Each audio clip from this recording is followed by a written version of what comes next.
Hi friends, നമസ്കാരം. എന്തൊക്കെയുണ്ട് വിശേഷം? എല്ലാവരും സുഖമായിട്ടിരിക്കാമെന്ന് വിചാരിക്കുന്നു. കുറച്ച് ദിവസത്തിന് ശേഷമായിട്ടോ ഞാനൊരു വീഡിയോ ആയിട്ട് വരുന്നത്. ഒരു 12ഓളം, എനിക്കൊന്നും 2 ആഴ്ചത്തോളം ബ്രേക്ക് വന്നു. കാരണം ഒഫീഷ്യലി കുറച്ച് ബിസി ആയിപ്പോയി. ഒരു ട്രെയിനിങ് ഉണ്ടായിരുന്നു മദ്രാസിൽ, ചെന്നൈയിൽ. അത് കഴിഞ്ഞ് തിരുവനന്തപുരത്ത് ഒരു മീറ്റിംഗ് ഉണ്ടായി. അതിൻ്റെയൊക്കെ വ്ളോഗ് ഞാൻ ഇട്ടിട്ടുണ്ട് കേട്ടോ. എൻ്റെ മറ്റേ ചാനലുണ്ടല്ലോ, അതിൻ്റെ ലിങ്ക് കമ്മ്യൂണിറ്റിയിൽ കൊടുത്തിട്ടുണ്ടായിരുന്നു. താല്പര്യമുള്ളവർക്ക് കാണാം. ഓക്കെ. അപ്പോൾ ഒരുപാട് ദിവസത്തിന് ശേഷം ഒരു വീഡിയോ ചെയ്യാൻ നോക്കിയ സമയത്ത് രാവിലെ സൺഡേ ഒരു കോണ്ടൻറ്റ് നോക്കിയപ്പോൾ കുറച്ച് മുന്നേ 2 മണിക്കൂർ മുന്നെയാണ് ബിഗ് ബോസ് മലയാളം സീസൺ 6ൻ്റെ ഒരു അപ്ഡേറ്റ് പ്രോമോ വന്നത്. അപ്പോൾ ലേറ്റസ്റ്റ് ആയിട്ടുള്ള വന്ന പ്രോമോ. അപ്പോൾ ഞാൻ വെച്ചാൽ ഇപ്രാവശ്യം ബിഗ് ബോസ് മലയാളം സീസൺ 6ൻ്റെ ജേണി, നമ്മുടെ ഈ ചാനലിലെ ജേണി ഈ ഒരു ടോപ്പിക്ക് വെച്ച് സ്റ്റാർട്ട് ചെയ്യാമെന്ന് വിചാരിച്ചു. ഒരുപാട് പേര് പ്രഡിക്ഷൻസും കാര്യങ്ങളൊക്കെ പറഞ്ഞു. നമുക്കെന്താ വെച്ചാൽ കഴിഞ്ഞ പ്രാവശ്യം സീസൺ റിവ്യൂ ചെയ്തുകൊണ്ട് പിന്നെ ഇപ്പോൾ ഒരു വർഷമായിട്ട് ഇപ്പോൾ ഈ വ്ളോഗ് ചെയ്യുന്നതുകൊണ്ട് ഒരുപാട് പേരുടെ കണക്ഷൻസ് ഉണ്ട്. അപ്പോൾ നമുക്ക് കുറേയൊക്കെ അറിയാം ആർക്കൊക്കെയാണ് സെക്കൻഡ് കോൾ വന്നിട്ടുള്ളത്, ആരൊക്കെയാണ് ഇപ്പോൾ സാധ്യതാ ലിസ്റ്റിൽ ഏറ്റവും കൂടുതലായിട്ട് നിൽക്കുന്നവർ. ചില ആൾക്കാർക്ക് ഫസ്റ്റ് ഇത് കഴിഞ്ഞിട്ട് വളരെ പ്രതീക്ഷയിൽ നിന്ന ആൾക്കാർക്കൊന്നും സെക്കൻഡ് കോൾ വന്നിട്ടില്ല. നമ്മൾ അത് റിലേറ്റഡ് ആയിട്ടുള്ള ഒരു ഇൻഫർമേഷനും ഞാൻ തൽക്കാലം ഈ ചാനലിലൂടെ പറയുന്നില്ല. പക്ഷേ അവിടെയും ഇവിടെയും കുറച്ച് ക്ലൂസ് നമ്മൾ നെക്സ്റ്റ് വീഡിയോയിലൊക്കെ തന്നു പോകും. ഓക്കെ, അതാണ് ഞാൻ ഉദ്ദേശിക്കുന്നത്. കാരണം വെച്ചാൽ ഇത് ഒരുപാട് പേര് സംസാരിച്ചിട്ട് അവരുടെ ഒന്നും ചാൻസ് നഷ്ടപ്പെടേണ്ട സിറ്റുവേഷൻ നമ്മളായിട്ട് വരുത്താൻ വയ്യ. എൻ്റെ ചാനൽ കാണുന്നവർക്കറിയാം, നമ്മൾ കുറച്ചൊക്കെ എത്തിക്സ് കീപ്പ് ചെയ്തിട്ട് വീഡിയോസ് അല്ലെങ്കിൽ റിവ്യൂസ് ചെയ്യുന്ന ഒരാളാണ്. ഓക്കെ, അധികം ആരെയും അങ്ങനെ അങ്ങോട്ട് ഒഫൻഡ് ചെയ്യാതെ. പക്ഷെ എന്നാലും ചില ആൾക്കാർക്ക് ചിലപ്പോൾ ഒഫൻസീവായി തോന്നാം. പക്ഷെ എന്നാലും കഴിയുന്നതും നമ്മൾ അങ്ങനെ ഒരാളെ ചവിട്ടി തേച്ചിട്ടുള്ള കാര്യങ്ങൾ ചെയ്യാത്ത രീതിയിൽ മുന്നോട്ട് പോകാൻ ശ്രമിക്കുന്നു. ഓക്കെ, ഇതായിരുന്നു ഇതുവരെ ഉണ്ടായിരുന്നത്. ഇപ്രാവശ്യം അങ്ങനെ തന്നെ കൊണ്ടുപോകാമെന്ന് വിചാരിക്കുന്നുണ്ട്. എന്താ സിറ്റുവേഷൻ എന്നുള്ള അറിയില്ല. കാരണം വെച്ചാൽ ബിഗ് ബോസ് സീസൺ 6 ബിഗ് ബോസ് എപ്പോഴും അൺപ്രഡിക്റ്റബിൾ ആണ്. നമുക്ക് തീരെ പ്രഡിക്റ്റ് ചെയ്യാൻ പറ്റില്ല. അപ്പോൾ ഏത് രീതിയിലുള്ള കണ്ടസ്റ്റൻസ് ആണ് വരുന്നത്, ഏത് രീതിയിലാണ് ഇവർ ഈ പ്രാവശ്യത്തെ തീം ഓർഗനൈസ് ചെയ്തിരിക്കുന്നത്. കാരണം വെച്ചാൽ അൺപ്രഡിക്റ്റബിൾ എന്നുള്ളൊരു കണ്ടീഷനാണ് നമ്മൾ കണ്ട സമയത്ത്. എല്ലാ പ്രാവശ്യവും പറയുന്നുണ്ട്, പക്ഷേ കഴിഞ്ഞ പ്രാവശ്യം അത് ഭയങ്കരമായിട്ട് ബോറിംഗ് സീസണായിപ്പോയി. Except for Akhil Marar. അഖിൽ ഉള്ള ഒറ്റ കാര്യം കൊണ്ട് മാത്രമാണ് കഴിഞ്ഞ സീസൺ കുറച്ചെങ്കിലും ഇൻട്രസ്റ്റിംഗ് ആയത്. അപ്പോൾ അതുപോലെ ഒരു സീസൺ ആവാതിരിക്കട്ടെ, കുറച്ചുകൂടി ഇൻട്രസ്റ്റിംഗ് ആയിട്ട്. ഇതെന്താണെന്ന് പറയുക, ബിഗ് ബോസിൻ്റെ കാര്യത്തിൽ എപ്പോഴും വരുന്ന സംഭവം വെച്ചാൽ നമുക്ക് ഈ കഴിഞ്ഞ പ്രാവശ്യത്തെ ഒരു ഓണവില്ല് സീസൺ, അതായത് ഇങ്ങനെ തണുപ്പ് പിടിച്ചിരിക്കുന്ന സീസൺ ആർക്കും താല്പര്യമില്ല അല്ലേ. നമുക്ക് വേണ്ടതെന്ന് വെച്ചാൽ കുറച്ച് എരിവും പുളിയും കുറച്ച് ടോക്സിസിറ്റി വേണം നമുക്ക്. അതിൻ്റെ കൂട്ടത്തിൽ അഗ്രസീവ്നെസ് വേണം. എന്നാൽ ഇതൊക്കെ ഓവറായി കഴിഞ്ഞാൽ കുറ്റം പറയുകയും ചെയ്യും. അങ്ങനെയാണ് ഒരു സിറ്റുവേഷൻ. എന്നുവെച്ചാൽ ഭയങ്കര അഗ്രസീവായിട്ട് ഒരാൾ വന്നു കഴിഞ്ഞാൽ അപ്പോൾ പറയും ശരിയല്ല എന്ന് പറയും. അപ്പോൾ നമുക്ക് എന്താ വെച്ചാൽ എല്ലാം കൂടി മിക്സ്ചർ ആയിട്ടുള്ളൊരു സംഭവം. കാരണം പിന്നെ എന്താ വെച്ചാൽ എല്ലാവിധം ഓഡിയൻസും ഇതിലുണ്ട്, എല്ലാ ടൈപ്പ് ആൾക്കാരും ഇതിൽ എന്താ പറയുക പാർട്ടിസിപ്പേറ്റ് ചെയ്യുന്നുണ്ട്. അപ്പോൾ അതിനനുസരിച്ചുള്ള ഓഡിയൻസ് ഉണ്ടായിരിക്കും. നമ്മൾ എല്ലാ പ്രാവശ്യവും റിവ്യൂ ചെയ്യുന്ന സമയത്ത് മനസ്സിൽ എപ്പോഴും വിചാരിക്കുന്നത് എന്താ വെച്ചാൽ നിഷ്പക്ഷമായിട്ട്, അതായത് ഒരു പ്രത്യേക ഒരു കണ്ടസ്റ്റൻറ്റിനെ സപ്പോർട്ട് ചെയ്യാതെ വീഡിയോസ് ചെയ്യണം എന്നുള്ള രീതിയിലാണ് സ്റ്റാർട്ട് ചെയ്യുക. പക്ഷേ എന്താ വെച്ചാൽ നിങ്ങളെപ്പോലെ ഞാനൊരു വ്യൂവറാണ്, റിവ്യൂവർ എന്നുള്ള കണ്ടീഷനിലല്ല. ഞാൻ എല്ലാ പ്രാവശ്യവും കഴിഞ്ഞ പ്രാവശ്യം പറഞ്ഞ പോലെ തന്നെ നമ്മളൊരു റിവ്യൂവർ എന്നുള്ള കണ്ടീഷനിലല്ല ചെയ്യുന്നത്. നിങ്ങളെപ്പോലെ ഒരു വ്യൂവർ ആ കണ്ടീഷനിൽ നമ്മൾ ചെയ്യുന്ന സമയത്ത് സ്വാഭാവികമായിട്ടും നമുക്കൊരാളോട് അറ്റാച്ച്മെൻറ്റ് തോന്നിപ്പോകും. അത് ഡോക്ടർ റോബിൻ ഫസ്റ്റ് പേളി ആയിരുന്നു, പേളി ശ്രീനിഷ് ആയിരുന്നു. അത് കഴിഞ്ഞ ശേഷം രജിസാറ്, പിന്നെ അങ്ങനെ മണിക്കുട്ടൻ, പിന്നെ ഡോക്ടർ റോബിൻ, അത് കഴിഞ്ഞതിന് ശേഷം പിന്നെ അഖിൽ. ഓക്കെ, അപ്പോൾ ഇത് ഈ ഒരു സ്റ്റേജിലാണ് ഇപ്പോൾ നമ്മൾ ഈ ഒരു ഇത് എത്തി നിൽക്കുന്നത്. കാരണം ഒരു നോർമൽ വ്യൂവർ എന്നുള്ള കണ്ടീഷനിലാണ് ഞാൻ റിവ്യൂ ചെയ്ത് പോയിരുന്നത്. പിന്നെ ഒരു കാര്യം വെച്ചാൽ കഴിഞ്ഞ പ്രാവശ്യം നമ്മൾ ലൈവ് കണ്ടിരുന്നു. കാരണം അതിന് കുറച്ച് നമുക്ക് ലൈവ് കുറേയൊക്കെ കണ്ട് കാണിച്ചാൽ ഓഫീസിലെ കുറച്ച് തിരക്കും കാര്യങ്ങളും കുറവായിരുന്നുകൊണ്ട്. പക്ഷേ ഇപ്രാവശ്യം എനിക്ക് അറിയില്ല എങ്ങനെയാണ് ലൈവ് കാണാൻ പറ്റുമെന്നുള്ള അറിയില്ല. അപ്പോൾ ഞാൻ ഡിസൈഡ് ചെയ്തിരിക്കുന്നത് വെച്ചാൽ ഇത് ഞാനൊരു ബിഗ് ബോസിന് നമ്മൾ സീസൺ തുടങ്ങുന്ന ഒരു ഇൻട്രോ വീഡിയോ പോലെ കണക്കാക്കിയാൽ മതി. കാരണം എന്താണെന്ന് വെച്ചാൽ ബിഗ് ബോസിൽ കഴിഞ്ഞ പ്രാവശ്യം എന്നെ അറിയുന്നപ്പോൾ എന്നെയും വിധുവിനെയും ഞങ്ങൾ രണ്ടുപേരും റിവ്യൂ ചെയ്തിരുന്നു. ഞങ്ങൾ അറിയുന്നവർക്കായിട്ടുള്ളൊരു വീഡിയോ കൂടെ ആയിട്ട് കണക്കാക്കാം.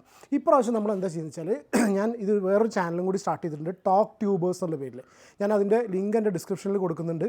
ടോക്ക് ട്യൂബേഴ്സ് എന്ന ചാനലിൻ്റെ പേര്. അപ്പോൾ ഞാനത് കംപ്ലീറ്റ് ആയിട്ട് വൈഫായിരിക്കും അതിൽ റിവ്യൂ ചെയ്യുന്നത്. എന്നുവെച്ചാൽ അവളാണ് ഒന്നും കൂടി, എൻ്റെ ചാനൽ കണ്ടവർക്ക് അറിയാം, ഇതുമാണ് ഒന്നും കൂടി ഈ ബിഗ് ബോസ് റിലേറ്റഡ് ആയിട്ടുള്ള കോണ്ടൻറ്റ് റിവ്യൂ ചെയ്തിരുന്നത്. അപ്പോൾ അവൾ എക്സ്ക്ലൂസീവായിട്ട് അവൾക്ക് തന്നെ പകൽ കാര്യങ്ങൾ ചെയ്യാം.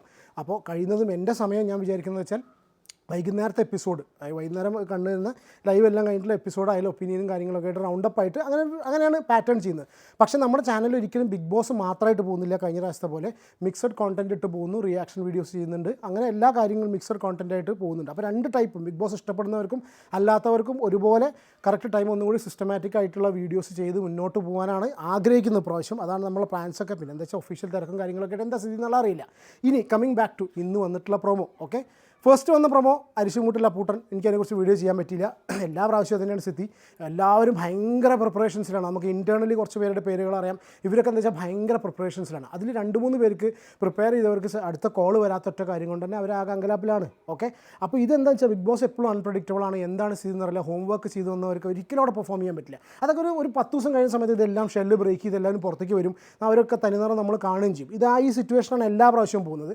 ഇപ്രാവശ്യം അവർ കുറച്ചും കൂടി ഇൻട്രസ്റ്റിംഗ് തീം ഇന്നത്തെ ഈ പ്രൊമോ കണ്ടതിൽ പറയുകയാണെന്നുണ്ടെങ്കിൽ, ഇന്നത്തെ പ്രൊമോയിൽ ഞാൻ ഒരുപാട് കാര്യങ്ങൾ ഉണ്ട്. ഞാൻ ഒന്നും കൂടി സീരിയസ് ആയിട്ട് ഞാനതിനെ കണ്ടതിന് ശേഷം നെക്സ്റ്റ് വീഡിയോ ഇടാം. പക്ഷേ പെട്ടെന്ന് കണ്ടതിൽ എനിക്ക് സ്ട്രൈക്ക് ചെയ്തൊരു കാര്യം എന്ന് വെച്ചാൽ ഈ ഒളിഞ്ഞു നോട്ടം. അതായത് സ്വാഭാവികമായിട്ടും അവിടെ എന്താ നടക്കുന്നത് എന്നുള്ള കാര്യം ഒരാളുടെ സ്വകാര്യതയിലേക്ക് ഒളിഞ്ഞു നോക്കാനുള്ള മനുഷ്യൻ്റെ, മലയാളികൾ എന്ന് പറയുന്നില്ല, മനുഷ്യൻ്റെ ഒരു ബേസിക് നേച്ചറാണ് അല്ലേ. അതിലേക്കുള്ള ഒളിഞ്ഞോട്ടം ഒരാൾ നോക്കുന്ന സമയത്ത് ഒരു ബെഡ്റൂം അല്ല, ഇപ്രാവശ്യം 4 ബെഡ്റൂം ഉണ്ടെന്ന് പറയുന്നുണ്ട്. അപ്പോൾ വെരി ഇമ്പോർട്ടൻറ്റ് എനിക്ക് സ്ട്രൈക്ക് ചെയ്തൊരു കാര്യം എന്ന് വെച്ചാൽ 4 bedroom, more bedrooms means more spaces, close spaces, കൂടുതലായിട്ടുള്ള ഗ്രൂപ്പുകൾ ഉണ്ടാവാനുള്ള ചാൻസസ് കൂടുതലാണ് അല്ലേ. ഒന്നിൽ കൂടുതൽ ഗ്രൂപ്പുകൾ. പക്ഷേ ഗ്രൂപ്പുകൾ ഉണ്ടായിട്ട് ആകെ കൊളാവാഞ്ഞാൽ മതിയായിരുന്നു. അപ്പോൾ കൂടുതൽ ഗ്രൂപ്പ് ഉണ്ടാവും, ഗ്രൂപ്പ് ഫൈറ്റ്സ് ഉണ്ടായിരിക്കും. ഇനിയിപ്പോൾ ഇൻഡിവിജ്വൽ പ്ലെയേഴ്സിനെ അല്ലേ ഒരു ലക്ഷ്യമിടുന്നു. ഇപ്രാവശ്യം ഗ്രൂപ്പ് ഫൈറ്റ്സ് ആണോ ഏറ്റവും കൂടുതൽ വരുന്നതെന്നുള്ള അറിയില്ല. എന്താണെങ്കിലും ഇന്നത്തെ promo, Lalettan always is very handsome, അടിപൊളിയായിട്ടുണ്ട് പുള്ളി. Malayalam Bigg boss Malayalam season 6 Malayalam seasons എന്ന് പറയുമ്പോൾ തന്നെ നമുക്ക് വേറൊരു ആങ്കർ അവിടെ മനസ്സിൽ പോലും സങ്കല്പിക്കാൻ കഴിയില്ല. അത് ഓൾവേസ് നമ്മുടെ ലാലേട്ടൻ തന്നെയാണ്, യാതൊരുവിധ സംശയമില്ല. പക്ഷേ കഴിഞ്ഞ പ്രാവശ്യം പുള്ളി കുറച്ച് സ്ട്രോങ് ആറ്റിറ്റ്യൂഡിലായിരുന്നു അല്ലേ, കുറച്ചൊന്ന്. ഇപ്രാവശ്യം അതുപോലെയാണെന്ന് വിചാരിക്കുക. പിന്നെ ഇപ്പോൾ എന്താ വെച്ചാൽ നമുക്ക് ഫേവറേറ്റ് കണ്ടസ്റ്റൻസിനോടാണ് ഇവർ ഏറ്റവും കൂടുതൽ റൂഡാവുക. നമ്മളെല്ലാ സീസൺസിലും കണ്ടതാണ്. അപ്പോൾ സ്വാഭാവികമായിട്ട് നമുക്ക് എന്താ വെച്ചാൽ ലാലേട്ടനോടൊക്കെ ദേഷ്യം വരും. ലാലേട്ടനൊക്കെ പച്ചത്തറി പറയുന്ന സിറ്റുവേഷൻസും കാര്യങ്ങളൊക്കെ ഉണ്ടായിട്ടുണ്ട്. അത് ഇപ്രാവശ്യവും തുടരുന്നുണ്ടാവും. കാരണം വെച്ചാൽ അവർക്ക് ആരെയാണോ അവർ വഴക്ക് പറയുന്നത്, ആരോടാണോ അവർ ദേഷ്യപ്പെടുന്നത്, കോർണർ ചെയ്യുന്നത്, ബിഗ് ബോസ് സ്ക്രിപ്റ്റ് വൈസ് അവർ ചെയ്യുന്നത് അവരായിരിക്കാം ഇതിനൊന്നും കൂടി ഫേവറേറ്റ്സ്. അവർക്ക് എന്താ വെച്ചാൽ ബേസിക്കലി ഈ തണുത്തോ വെറുങ്ങലിച്ച് ഓണവില്ലായിട്ട് നടക്കുന്ന ആൾക്കാരെ നമുക്ക് വലിയ താല്പര്യമില്ല.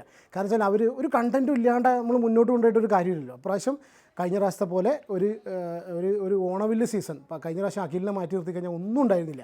അപ്പോൾ അതുപോലെ ഒരു ഓണവില്ല് സീസൺ അല്ലാത്ത അത്യാവശ്യം നല്ല അടിപൊളിയായിട്ടൊരു സീസൺ ഉണ്ടാവും എന്നുള്ളൊരു പ്രതീക്ഷയിലാണ് ഇപ്രാവശ്യം ചെയ്യുന്നത്. അപ്പോൾ ഞാൻ പറഞ്ഞ പോലെ തന്നെ നമ്മൾ റിവ്യൂ ആയിട്ട് മുന്നോട്ട് പോകുന്നു. ബിഗ് ബോസ് മലയാളം സീസൺ 6 ഏറ്റവും ലേറ്റസ്റ്റ് ആയിട്ട് വന്നിട്ടുള്ള പ്രൊമോ നിങ്ങളെല്ലാവരും ശ്രദ്ധിച്ചു വിചാരിക്കുന്നു, കണ്ടു വിചാരിക്കുന്നു. ഡെഫിനറ്റ്ലി എന്നെ പോലെ തന്നെ നിങ്ങളും എക്സൈറ്റഡ് ആയിരിക്കും. ഞാനിപ്പോൾ എന്താ ചെയ്യുന്നത് വെച്ചാൽ ഡെയിലി വന്നിട്ട് ബിഗ് ബോസ് മലയാളം സീസൺ 6 എന്നുള്ളത് ഗൂഗിൾ ചെയ്ത് നോക്കും. നമുക്ക് എന്താ വെച്ചാൽ എന്നിട്ട് അന്നന്ന് ചെയ്തിട്ടുള്ള വീഡിയോസ് നോക്കും. Okay, Bigg boss Malayalam season 6 Google ചെയ്യുന്നു, ചെയ്തതിന് ശേഷം ഫിൽറ്റർ പോയി ക്ലിക്ക് ചെയ്ത് കഴിഞ്ഞാൽ അപ്ലോഡഡ് ടുഡേ ഏതൊക്കെ വീഡിയോസാണ് അന്നന്ന് വന്നതെന്ന് പറഞ്ഞു കഴിഞ്ഞാൽ നമുക്ക് അറിയാം എന്തൊക്കെ അപ്ഡേറ്റ്സ് വന്നു എന്നുള്ളത്. പിന്നെ എന്താ വെച്ചാൽ ഞാൻ കണ്ടൊരു സംഭവം എന്താ വെച്ചാൽ നമുക്ക് അവരായിട്ടൊക്കെ ഒരു 20 ആൾക്കാരൊക്കെ നമുക്ക് കോൺടാക്ട്സ് ഉണ്ട്. ഞാൻ കണ്ടൊരു സിറ്റുവേഷൻ എന്താ വെച്ചാൽ ഇവരൊക്കെ ഈ പ്രഡിക്ഷൻ ലിസ്റ്റുകൾ ഒരുപാട് പേര് പറയും. അത് 1-2 പേർക്ക് ചെറിയ ഇൻഫർമേഷൻ കാര്യങ്ങളൊക്കെ അവർക്ക് കിട്ടുന്നുണ്ട് എന്ന് പറയപ്പെടുന്നു.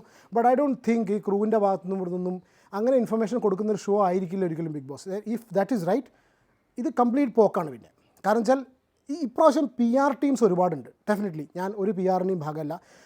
നിങ്ങളെല്ലാവർക്കും മനസ്സിലായിട്ടുണ്ടാവും ഒരുപാട് കോക്കസും ഗ്രൂപ്പ്സും കാര്യങ്ങളൊക്കെ ഓപ്പറേറ്റ് ചെയ്തുകൊണ്ടിരിക്കുന്ന സമയമാണ് ഇപ്പോൾ.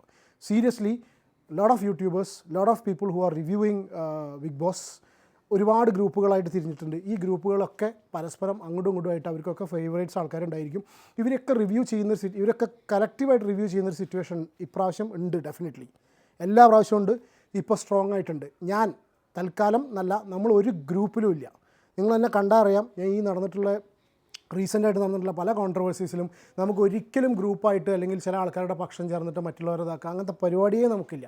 ഞാൻ ഇപ്രാവശ്യം ഒന്നും കൂടി സ്ട്രോങ് ആയിട്ട് ഡിസൈഡ് ചെയ്തിട്ടുള്ള കാര്യമുള്ളൂ. നമ്മൾ ആസ് എ നോർമൽ വ്യൂവർ, ഞാനും എൻ്റെ വൈഫും വിധു, ഞങ്ങൾ 2 പേരും കൂടി കാണുന്നു. ആസ് എ നോർമൽ വ്യൂവർ നമുക്ക് തോന്നുന്ന കാര്യങ്ങൾ നിഷ്പക്ഷം ഇൻ ദ സെൻസ് ഞങ്ങളുടെ നിഷ്പക്ഷം എന്ന് പറഞ്ഞൊരു പക്ഷം ഇല്ല, ആർക്കെങ്കിലുമൊക്കെ ഉണ്ടായിരിക്കും. പക്ഷേ ആരെയും അങ്ങനെ പേഴ്സണലി ഫേവറേറ്റ് ആയിട്ട് വെച്ചിട്ട് മനഃപൂർവ്വം പെയ്ഡായിട്ടോ PR ആയിട്ടോ അങ്ങനത്തെ ഒരു പരിപാടി നമ്മുടെ ചാനലിനില്ല. ഓക്കെ, അപ്പോൾ ഇതാണ് ഒരു ഇൻട്രോ സ്റ്റാർട്ടിങ് വീഡിയോ നമ്മൾ ഉദ്ദേശിക്കുന്നത്. ഇവിടുന്ന് അങ്ങോട്ട് ഡെയിലി ബിഗ് ബോസിൻ്റെ അപ്ഡേറ്റ്സ് ഉണ്ടാവും എന്ന് വിചാരിക്കുന്നുണ്ട്. ഞാൻ അങ്ങനെയാണ് ഹോപ്പ് ചെയ്യുന്നത്. കോണ്ടൻറ്റ് വരുന്നതിനനുസരിച്ച് ബിഗ് ബോസിൻ്റെ ചൂട് കൂടുന്തോറും നമ്മുടെ ഭാഗത്തു നിന്നുള്ള വീഡിയോസ് ഉണ്ടായിക്കൊണ്ടിരിക്കും. അപ്പോൾ നിങ്ങൾക്ക് ബിഗ് ബോസ് കോണ്ടൻറ്റ് ആയിരിക്കും താല്പര്യം ഉണ്ടെന്നുണ്ടെങ്കിൽ ഡെഫിനറ്റ്ലി ഈ ഒരു ചാനൽ സബ്സ്ക്രൈബ് ചെയ്യുക. ഈ വീഡിയോ നിങ്ങൾ എത്ര പേര് ലൈക്ക് ചെയ്യുന്നു എന്ന് അറിയാൻ ചെറിയൊരു ആഗ്രഹം. കാരണം വെച്ചാൽ ബിഗ് ബോസിന് എൻ്റെ കൂടെ ബിഗ് ബോസ് പ്രാവശ്യം മുന്നോട്ട് പോകാൻ എത്ര പേരുണ്ടെന്ന് ജസ്റ്റ് ഒന്ന് അറിയാൻ വേണ്ടിയിട്ടാണ്. ഈ വീഡിയോ ഇഷ്ടപ്പെട്ടാൽ ലൈക്ക് ചെയ്യുക, ചാനൽ സബ്സ്ക്രൈബ് ചെയ്യണ ആരും പരിഗണിക്കുക. പിന്നെ ബിഗ് ബോസ് കോണ്ടന്റ് മാത്രമല്ല നമ്മളിവിടെ ചെയ്യുന്നത്, എല്ലാ ടോപ്പിക്സും സോഷ്യലി റിലവൻ്റ് ആയിട്ടുള്ള എല്ലാ കാര്യങ്ങളും നമ്മൾ റിയാക്ട് ചെയ്യാൻ ഉദ്ദേശിക്കുന്നത് സമയത്തിനനുസരിച്ച്. പിന്നെ ഡിസ്ക്രിപ്ഷനിൽ നമ്മുടെ മറ്റേ ചാനലിൻ്റെ ലിങ്ക് കൂടി കൊടുത്തിട്ടുണ്ട്, ടോക്ക് ട്യൂബേഴ്സ് എന്നുള്ള. ഞാൻ ഫസ്റ്റ് കമൻറ്റായിട്ട് പിൻ ചെയ്തിടാൻ ചെയ്യാം കേട്ടോ. അപ്പോൾ അതിലും കൂടി പോയി കഴിഞ്ഞാൽ നിങ്ങൾക്ക് ഒന്നും കൂടി ലൈവായിട്ടുള്ള റിയാക്ഷൻസും കാര്യങ്ങളൊക്കെ അതിലുണ്ടായിരിക്കും. അപ്പോൾ take care and God bless. ഈ പ്രാവശ്യം ബിഗ് ബോസ് സീസൺ 6 ഈ ചാനൽ നമ്മൾ സ്റ്റാർട്ട് ചെയ്യാണ്. കുറച്ച് ലേറ്റായി പോയി, better late than never. Take care and God bless. കാണാം കേട്ടോ. ബൈ.